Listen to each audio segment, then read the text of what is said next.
This is the Philips 720 Executive Transcription System. I was asked to service this, but it turns out all it needed was a cleaning, so this is not a repair video. And I know dictation machines are not exactly a hot topic, but I thought I would make a video about this anyway because this is actually my first experience with a mini cassette machine. I've had plenty of experience with microcassettes, but never with a mini cassette. The mini cassette was invented by Philips in 1967, just a few years after the standard compact cassette, and you can see a size comparison there. So obviously it's quite a bit smaller, a little bit bigger than a quarter of the size of a standard compact cassette. And it was followed just 2 years later in 1969 when Olympus, a Japanese company, invented the microcassette, which, as you can see, is actually not that much smaller than a mini cassette. It's about the same thickness, in fact exactly the same thickness, and almost the same height, just a little bit shorter, but most notably it's a little bit narrower side to side than a mini cassette. And you also notice, whereas the mini cassette runs from left to right, just like a standard compact cassette, the microcassette goes the other way around. It goes from right to left. But the biggest difference is that while a microcassette uses a capstan and pinch roller, just like a standard compact cassette, the mini cassette does not. It is a rim drive system, which means the tape is pulled through the machine only through the hubs. It does not use a capstan and pinch roller. The disadvantage of a rim drive system is that it does not have sufficient speed stability for recording and playing music. However, it's still sufficient for voice recording. So it is purely meant for a voice dictation machine like this. However, this is actually just a player. It's not a recorder. So this would be for the secretary to use to play back recordings that someone else made on usually a handheld machine, or they also sold a version like this except that it could record and it had a microphone attachment on the side. That is the Model 725, while the playback only machine is the Model 720. And the biggest surprise to me is that you can actually still buy these machines new today. You can get them on WB Mason for the bargain price of $959.99, or on Amazon it's over $1,000. And you may think that's just old stock they're selling off, but this machine is actually still listed on Philips' website, and the brochure for it has a copyright date of 2021. Philips is also still selling a handheld mini cassette recorder, and of course the mini cassettes themselves, except nowadays they seem to be calling these Pocket Memo more than mini cassette. I guess they're trying to downplay the fact that it's still a cassette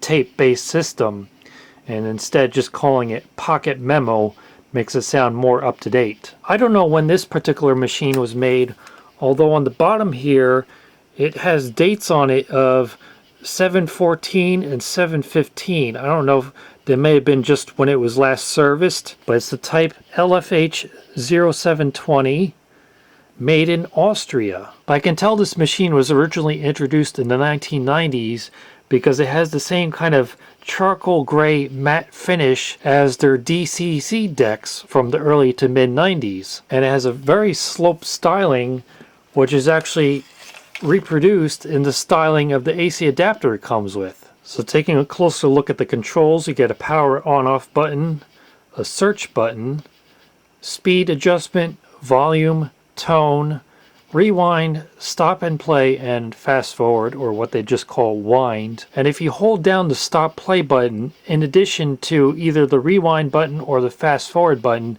it can fast erase a tape either going forwards or backwards. So even though this machine cannot record, it actually does have an erase head just for erasing tapes. And additional controls under the door, you get an eject button, you get a switch to select between speaker, headphone output, or microphone input, although that's not enabled on this model because, like I said, it's only playback. And ABS is not anti-lock brake system, it's automatic backspace. That's for transcribing, And what it does is every time you stop the tape, it backs it up slightly so that way you don't lose anything when you start it again.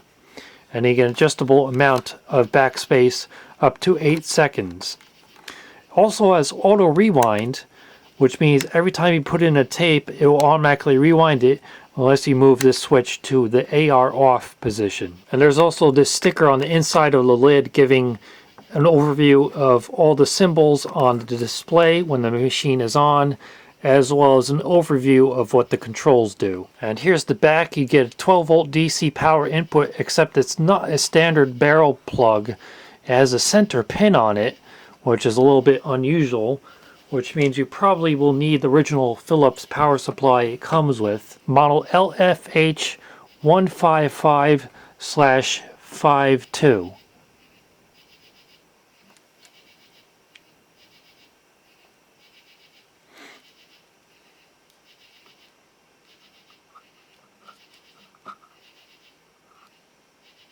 And I just realized that's probably a date code, 9834. So this machine is probably from 1998. And you notice the rubber feet on the bottom of it have little notches in them? Well, it turns out there's actually a purpose to that. In the manual, Philips says you can route the cable of the power supply through one of the feet, and that will sort of retain it when it's sitting down on top of it. In addition, on the back, you get a headphone output and a foot switch, because this comes with a foot control for playing, rewinding, and fast forwarding. And I first thought these were some kind of weird proprietary Philips connection with these slots, but these are actually just knockout plugs where the model that can record, the model 725, has an input for a telephone and for a microphone. And it has these slots next to the speaker grill.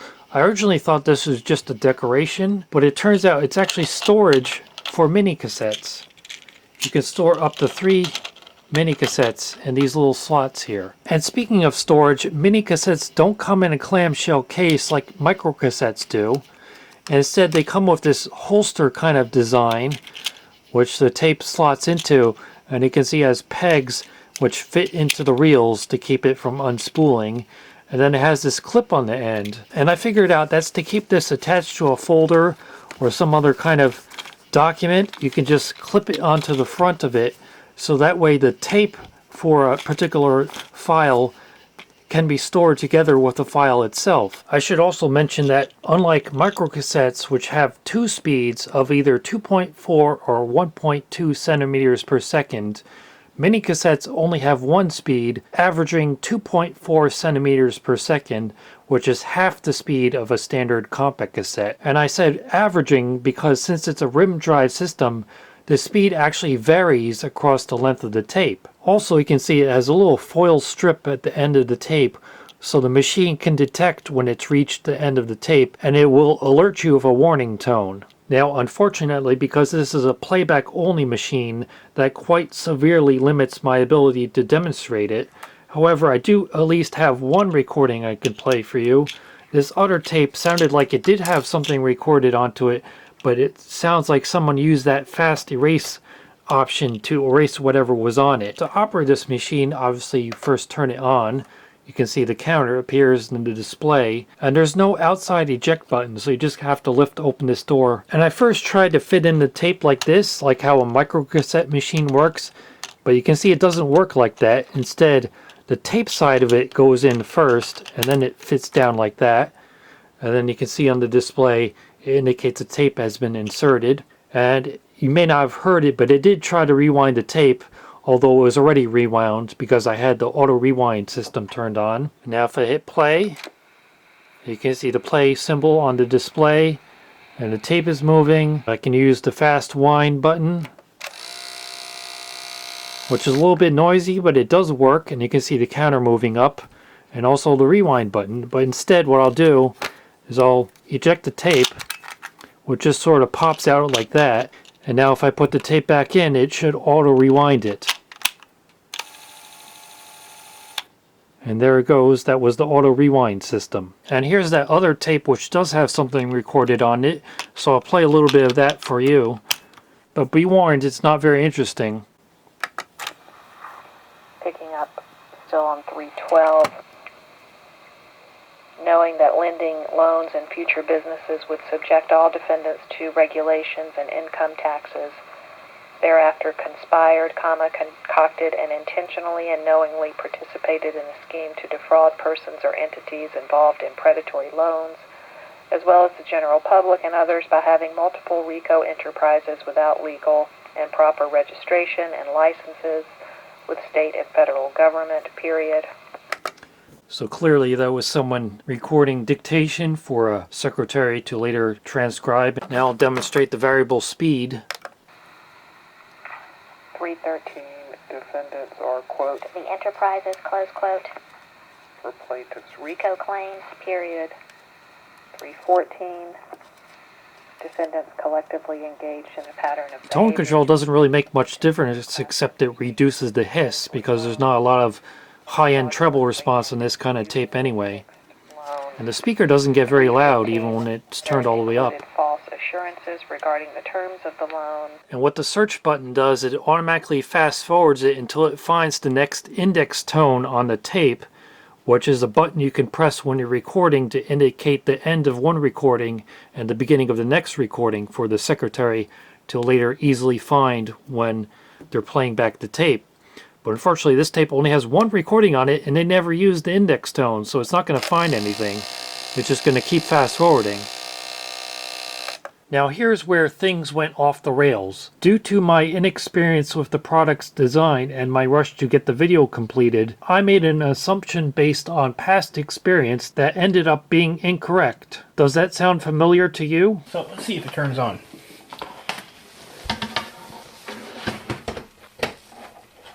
Or if something blows up.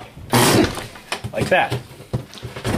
Thankfully, in this case, my mistake did not cause any damage. It just wasted my time diagnosing a problem that did not actually exist. See if you can catch it before I did. I had hoped to give you a direct hookup sample of how this thing sounds, but I noticed even when I plug something into the headphone output, it still plays through the built-in speaker.